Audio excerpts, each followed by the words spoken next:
안녕하세요.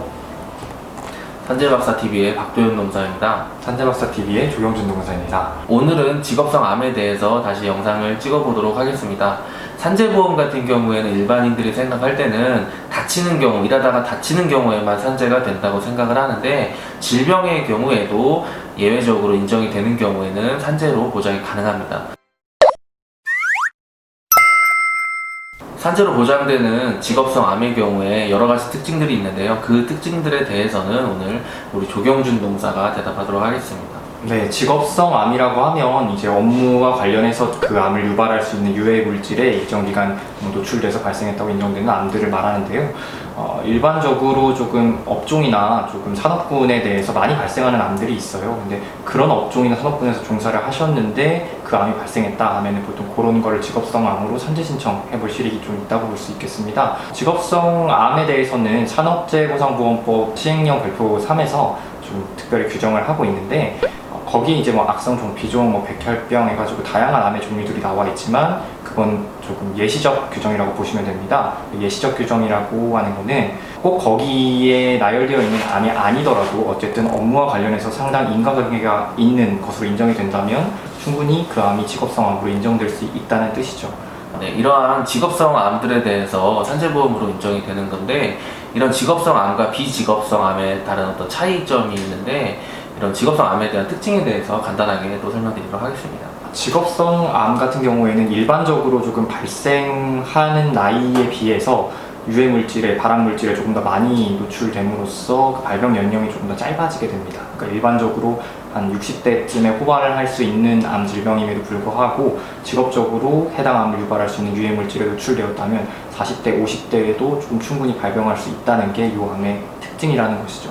또 일반적으로 여성보다 남성에게 많이 발생합니다.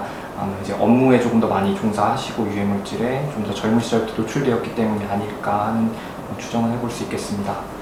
이러한 대표적인 산재로 인정되는 직업성 암의 경우에는 어떤 종류가 있나요? 대표적으로 조금 발암 유해 물질과 직접 좀 접촉하게 되는 피부나 폐와 관련된 암들이 좀 대표적이라고 할 수 있겠는데, 이제 피부암이나 폐암, 악성 종피종 이런 것들이 있겠죠. 또 자주 발생하는 직업성 암이라고 한다면 백혈병 같은 것도 좀 추가해 볼 수 있을 것 같습니다.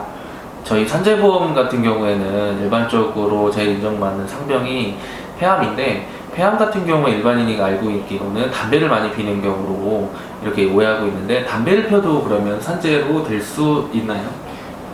저희 법인에서 실제로 담배를 오래 핀 사람들에 대해서 폐암으로 산재 신청을 좀 같이 진행을 해서 승인을 시킨 사례가 상당히 많고요. 이제 가족력이나 이런 거가 있는 게 아니라면 개인 질환 정도, 아니면 폐 이런 것들은 충분히 사실관계를 어떻게 주장하느냐에 따라서, 또 어떤 근거로 어떻게 논리를 구성하느냐에 따라서 승인 가능성이 있기 때문에 그런 부분에 대해서 너무 이제 좌절하지 마시고 좀 전문가가 상담 받아보시는 게 필요할 거라고 생각이 됩니다. 이러한 직업성 암이 산재로 인정됐을 때 결국에는 환자들 입장에서 실익이 있어야 되는데, 산재보험으로 인정됐을 때 결국 혜택이 어떤 게 있을까요? 일반적인 산재보험의 좀 보상체계와 비슷하게 요양급여라고 해가지고 암으로 인해서 지출하게 된 비용들에서 이제 비급여 부분을 제외하고 나머지 부분에 대해서 보상을 해주는 기본적인 보상 절차가 있고요. 이후에 이제 요양기간이라고 해서 치료를 받아야 된다는 기간으로 설정된 그 기간 동안에 대해서는 본래 받으시던 임금, 평균 임금의 70% 정도를 계속해서 지급받으실 수 있겠습니다. 근데 암이 워낙 요양기간이 조금 길게 필요한 좀 현대의학으로 빠르고 건강하게 치료가 어려울 수 있는 질병이기 때문에 해당 기간 동안에 요양급여가 좀 오래 지급되는 경우가 많고요. 이후에 이제 후유장애가 남는다면은 장애급여, 그 장애 정도를 등급까지 판단해가지고 그에 걸맞는 보상을 지급하는 장애급여까지 조금 신청해 볼 수 있겠습니다.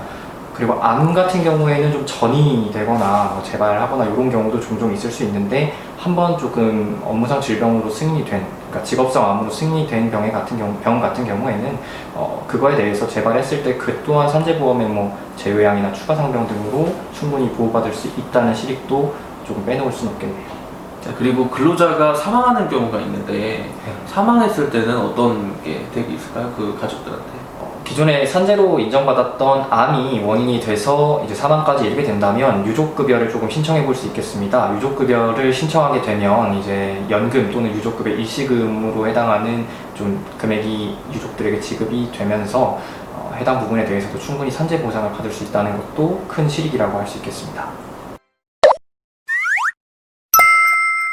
네, 오늘은 직업성 암에 대해서 그냥 대략적인 내용만 살펴봤고, 실제로 다음 영상부터는 저희가 이제 실제로 진행한 저희의 사례들을 하나하나 풀어가면서 다음 영상으로 찾아뵙도록 하겠습니다. 감사합니다.